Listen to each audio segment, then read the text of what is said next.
Hi, welcome to another episode of Straight Lions Talk. Today we're going to be talking about the Detroit Lions San Diego Charger matchup, Week 1, where the Chargers won 33-28. We're also going to be talking about the Minnesota Vikings Week 2 matchup at Minnesota. We're going to incorporate the two games this year. We thought that'd be a little bit better way to do it. We can take last week's struggles or last week's successes and put it into this week's the upcoming game and see if there's anything the Lions can take advantage of or maybe some things the Lions need to work on with their opponent that will be playing the following week. So that's what we're going to do it. That's the format we chose. I think you guys will like it. I'd also like to thank everybody who's been following us on Twitter and on YouTube. I really appreciate it. We had a lot of responses over the last video, so I really appreciate everybody who's subscribed to the page or started following us on Twitter. If you want to follow us on Twitter, we're at Straight Lions Talk, STR Lions Talk, and for YouTube channel, it's Straight Lions Talk also. So if you'd like to follow us on either one of those, I'd really appreciate it. Okay, so we had a Week 1 matchup against the Chargers. We predicted on this show that it'd be 34-17 Lions. We thought we were better at every position than the Chargers. And I still think we're better at every position than the Chargers. And we thought we were better on defense. We thought we were better on offense, offensive line, receiver. I thought the quarterback situation was a push. But I thought Philip Rivers maybe was a little long in the tooth, and he had a few struggles where maybe some things that Stafford did in the preseason, the way he looked, he'd be the better quarterback of the two going into this game. I thought our running backs were better. I thought Amir Abdullah was better than Melvin Gordon. I liked him better coming out of college. I liked our receiver situation better. I liked our linebacker situation better. And I liked our secondary situation better. I thought this was one of our strongest secondaries we've had in a long time in Detroit, probably since the Benny Blades era. So I really liked the situation the Lions were in coming into this game, especially with everything we saw during the preseason, the way that the starting units were dominant when they came in, even though it was against vanilla defenses and vanilla offenses. But with that said, the game started off with a bang. The Detroit Lions came out on fire. Matthew Stafford came out on point. He was decisive with the ball, knew exactly where he wanted to throw it. And when he was throwing it, he was throwing it accurately. Something he struggled with immensely in his career is hitting receivers in stride and giving them opportunities to run, which was something he did very well at the start of this game.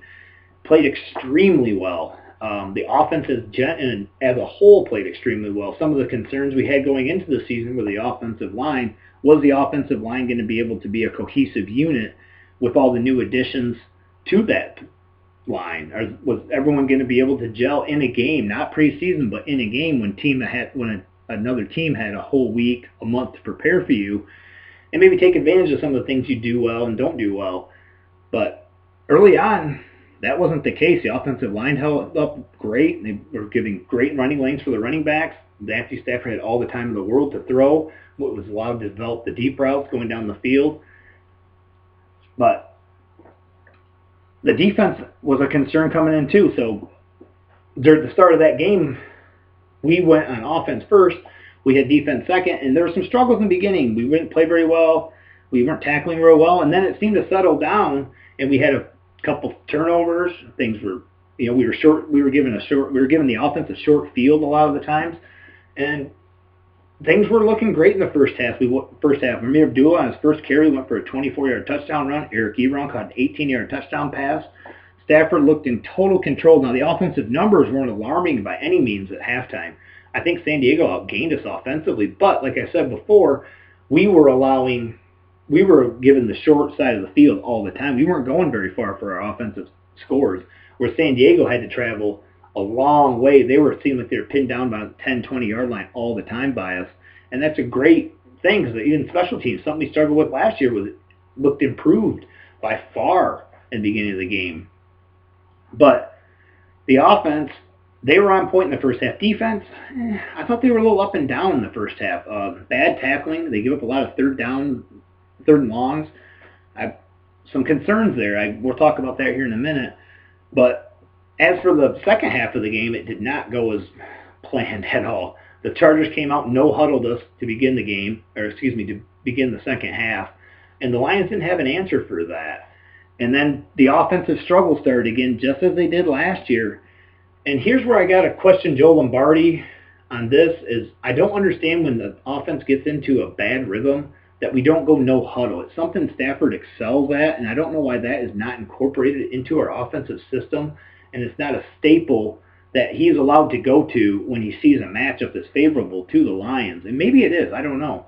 I just don't understand that we never use it. And you saw at the end of the game when we needed a score, we went right down the field in that no-huddle offense.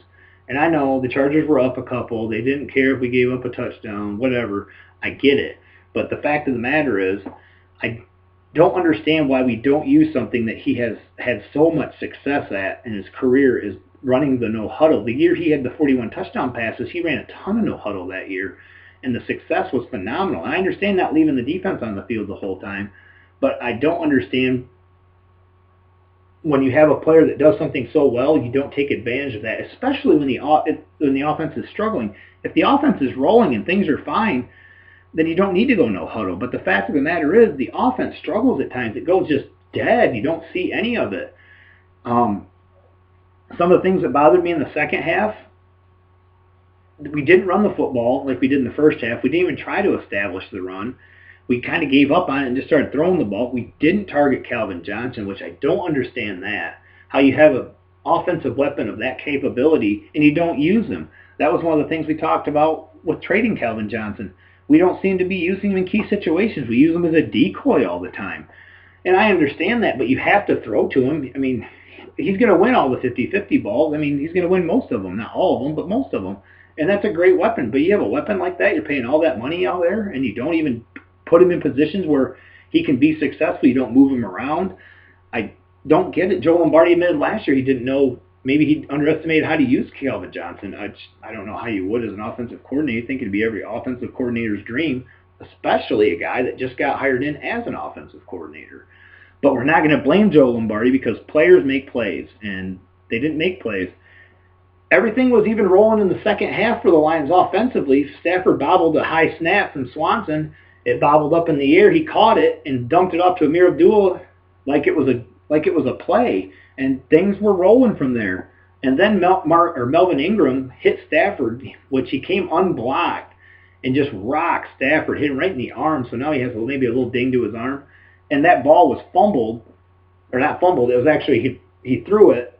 It bobbled around and it was intercepted, which it wasn't really Stafford's fault, but some of it kind of was because it's like he didn't sense that guy coming, or someone was supposed to pick him up, whether it was a blown blocking assignment or it was just the way the play was designed. But I don't know how you'd ever let a player come unblocked, not even touched, in to hit your quarterback at any time.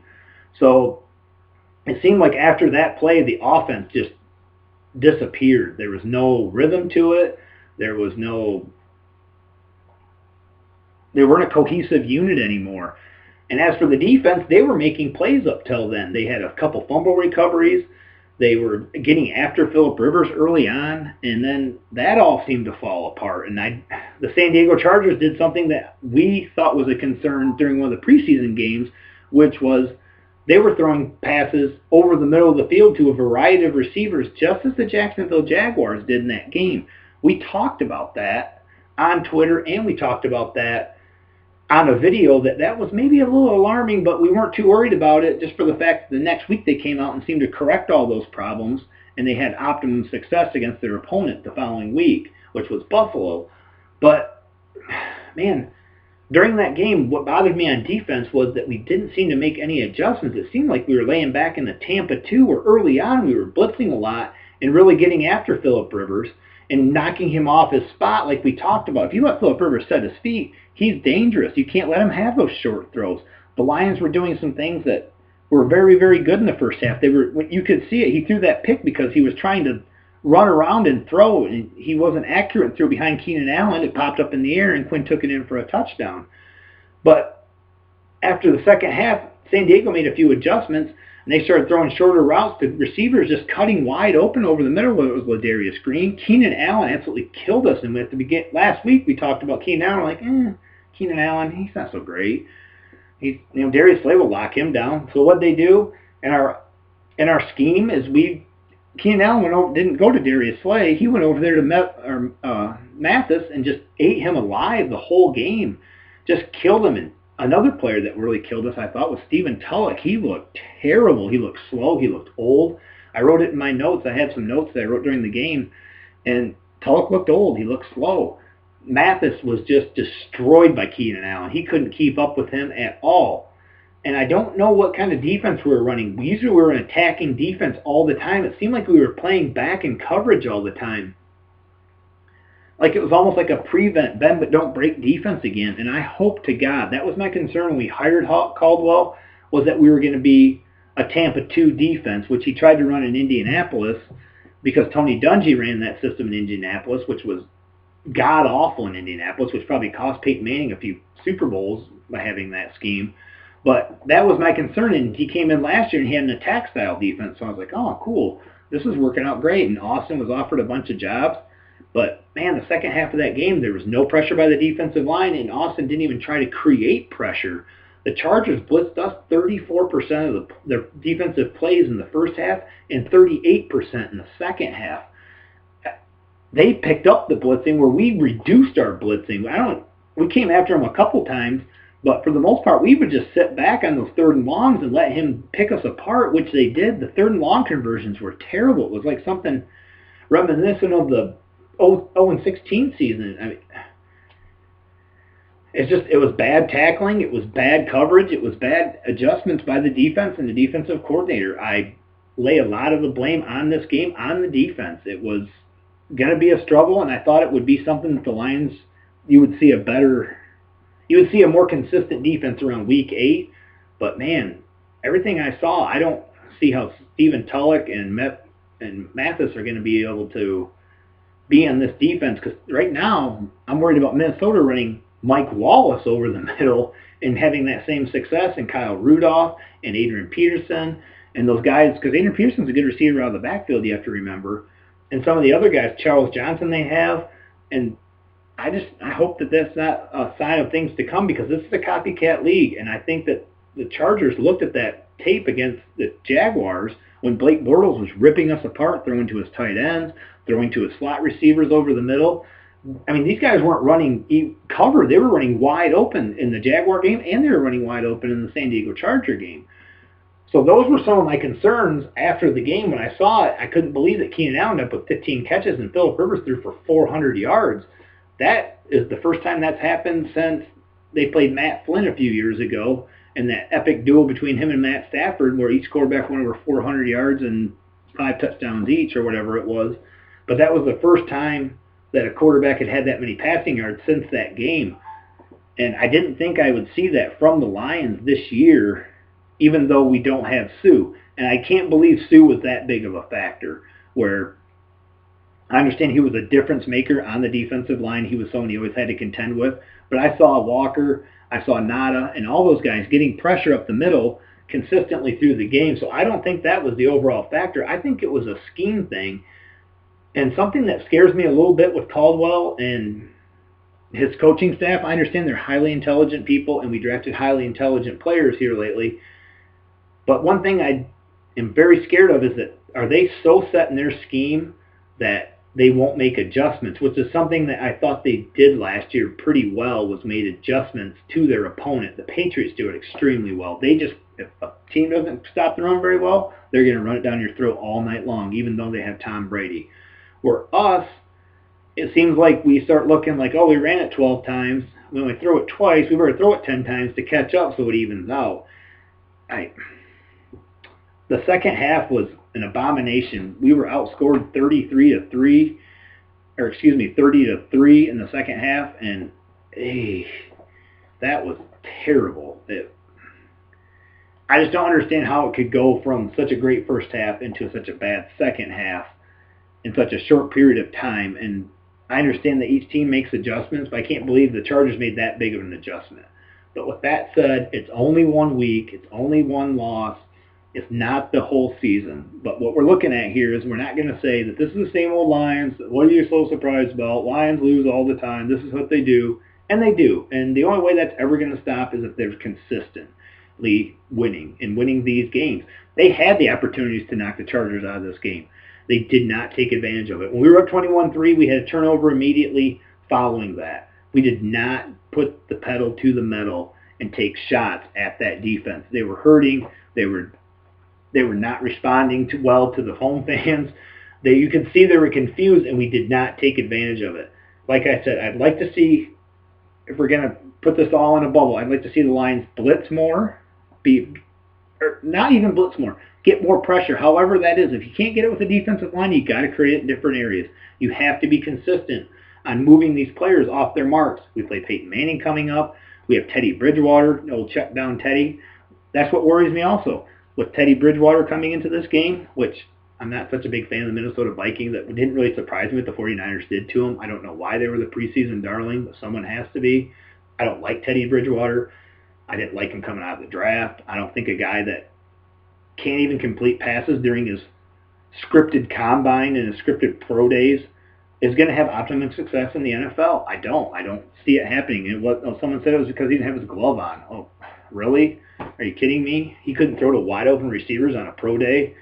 And I just don't understand it. And Teddy Bridgewater doesn't throw the ball deep downfield. What Teddy Bridgewater does is he checks the ball down. That's what Philip Rivers did the whole game. He catches the ball was out within 3 seconds.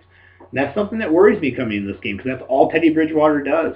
That's where we're coming with this.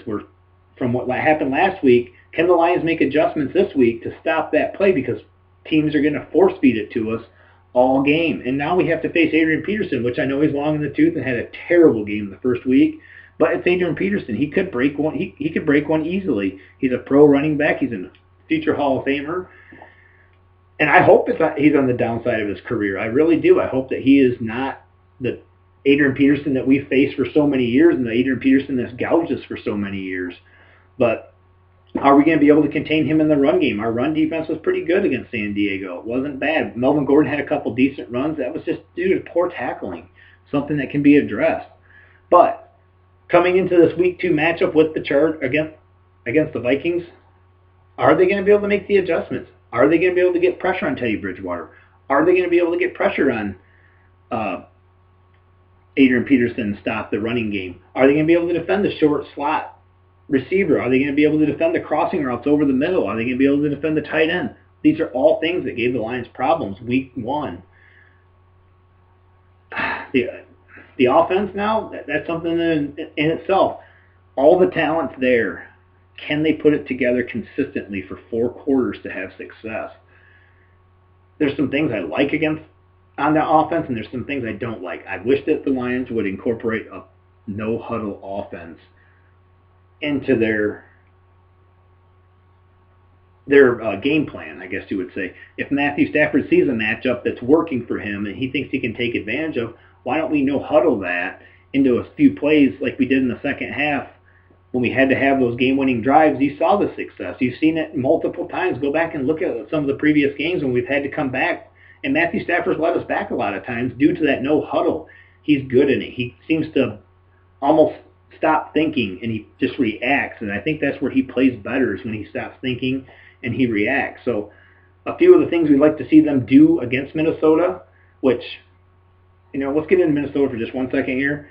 I just said that I don't understand what the big love was. I don't get it. They are going to have a good defense because Zimmer's a very good defensive coordinator, and they have some pieces on offense, but I don't think they match up well against us. I wasn't surprised by the 49er game. I didn't like Minnesota coming into this year. I don't like any of Minnesota's players really that much. I thought Mike Wallace was their best addition. I think he's their best receiver by far. Charles Johnson's a very good receiver. I like him. I'm glad he came from Grand Valley State, but in the end of the day, Teddy Bridgewater is their quarterback. We destroyed Teddy Bridgewater last year, and I don't see why we can't do it this year. So I think for optimum success against the Minnesota Vikings, I think we're going to have to do a few things to take advantage of them. It's a road game. We haven't been great on the road. San Diego, a road game, wasn't awesome. And Stafford against winning teams on the road, his record's terrible. And that's something he needs to fix. He needs to start winning those games to get that stigma away from him. He needs to do it a lot because he's lost a lot. And I understand a lot of the teams were bad, but he needs to even take more responsibility upon himself. I know some of this isn't his fault, but some of it is. One of those picks he threw against San Diego was absolutely terrible. That was just a terrible Matthew Stafford pick. It was that one where you're like, don't throw that pick. And then after that, everything seemed to be back on Matthew Stafford's side. He threw a nice ball to Golden Tate over the middle during that period, and it was somewhat, they thought was intercepted, but it was actually dropped in the end zone. And that was on Golden Tate. That was a drop. That was a great throw between 2 defenders. Put it right there. laid it right in his arms, and Golden Tate couldn't hold on to it, which he's usually pretty sure-handed. But for optimal success, I think the Lions are going to have to attack Minnesota, come out, no huddle, running game. Running game's going to have to be consistent. Something I was real disappointed in during the Charger game was we drafted Michael Burton for this running game, and we hardly used him. Then why did we waste a fifth-round pick on a fullback? So, with that said, I know I'm kind of jumping around here, but with that said, on the Minnesota game, the defense is the key to this game. We have to stop that offense. And it's not anything they're doing fancy against us. It's those crossing patterns, and it's the tight ends over the middle. They're attacking the middle of the field relentlessly on us. And Stephen Tulloch looked lost, looked in the dark running this. Again, they were crossing right in front of him. He couldn't catch up to him. He couldn't cover tight ends. So that's a concern. I hope Kyle Rudolph doesn't have a big game. I hope Mike Waltz doesn't have a big game because he is a player that's able to go over the middle. People think he can just run deep routes. No, he's pretty good coming over the middle. And Teddy Bridgewater, like I said, what's he do best? Check the ball down. He's check down Teddy. That's all he does. And that's all he did last year. He had a great completion percentage. Why? Because he was checking the ball down. I mean, he must watch tape of Alex Smith as much as he checks the ball down. He's not a great quarterback. He's not going to be. I'm going to say it right now. He is not going to be a great quarterback, and I wouldn't be surprised if he's not Minnesota's quarterback within the next 2 years. There's a prediction for you on that. But with that said, we played Minnesota this week at Minnesota. I think the Lions will win this game. I think it's going to be 27-10 Detroit. And honestly, I think it's a game they have to win because their opponents after this are Denver at home. They go to Seattle, and they go to Arizona. Now, those are 3 very tough games. We can't start the season 0-2. This is almost a must-win situation for the Lions this week. So we like the Lions 27-10 if they do a few things differently. I think we need to create pressure. We can't let Teddy Bridgewater sit back there and make mistakes. Make him make mistakes. Pressure him. If you can't get pressure with your front four, then create pressure. Send Tier Whitehead. Send Kyle Van Noy. I always thought we'd use Kyle Van Noy the way the Ravens do Terrell Suggs or the way they use Von Miller. And I understand he's not Von Miller. I understand he's not Terrell Suggs, but he has a great first step. And what he does best is rush the passer. That's what he did great in college, and that's what we should take advantage of now in those passing situations. Is put Van Noy on the field and let him rush the passer because we're not getting pressure with the players we have currently on the end. Ezekiel Ansah had a great start to that game. He looked dominant. He sacked Rivers, and he also had a monster hit on the goal line where he just barely got rid of it. But he needs to do that more consistently, just like Stafford needs to be more consistent on the offensive side of the ball and keep carrying this team. But the Lions have to take advantage of finishing off teams. It's something they're not good at, and they need to learn that killer instinct to finish teams off. But it's only one loss against the Chargers, like we talked about before. So the sky's not falling, but this week is a must-win. They have to win this week. I personally feel I don't think they can start 0-2 and then play Denver. Now, I know Peyton Manning hasn't looked great lately, and I think he's another quarterback we need to knock off our spot, but he's not dumb. He's going to figure a way to beat you, and they have the receivers to go over the middle, and that's something Peyton Manning loves to do is throw those crossing routes over the middle, and that's basically all he can do because he can't really throw the ball deep too much anymore. He doesn't have the arm strength. But I don't want to go into that game 0-2 with a must-win because you go down 0-3, the chances of you making the playoffs are slim to none. I don't even know if it's been done in NFL history an 0-3 team has made the playoffs. And especially with the Packers winning week 1 against a divisional opponent, that was the only saving grace for us is this is a divisional opponent game. We have to win your division, which assures you to get in the playoffs. And if we lose this week, we fall 1 back against the Packers. And last week we just played the Chargers, which is an out-of-a-division opponent, which will help us within our division so far, but it could be a tiebreaker coming down the road. But to wrap all this up, it seems a little confusing. I probably didn't do a very good job of conveying what I was thinking. With everything I saw in the first half of the Charger game, I think the Lions are the team we thought they would be in the beginning of the year. Can we take that first half and add a quarter to it? So let's look at it in quarters. If the Lions can take the first half of the Charger game and have that same success in the third quarter this week against the Vikings, I think they can win. And maybe have some of the struggles they had in the fourth quarter, and then against Denver, can they put it all together by week 3 is guess what I'm saying. By week 3, can they make the first half they had against San Diego and make that the success they'll have throughout the game? That's something Caldwell's going to have to work on with the Lions. It's something that's why he was brought here. He was brought here to teach them how to win, how to finish games, show them how to be a pro, how to be professional. And I hope he can do it because I think this team is talented. Like I've said before, I think this is the deepest Lions team I've ever seen in the 25 years I've been a Lions fan. I said 20 earlier, it's actually 25. I like the Lions' success this week. I think we're going to take down Minnesota 27-10. That's my prediction. I hope you enjoyed the show. I kind of bounced around a little bit more than I wanted it to, but I think you get the general perspective of it. With that said, I'll see you guys next week against Denver.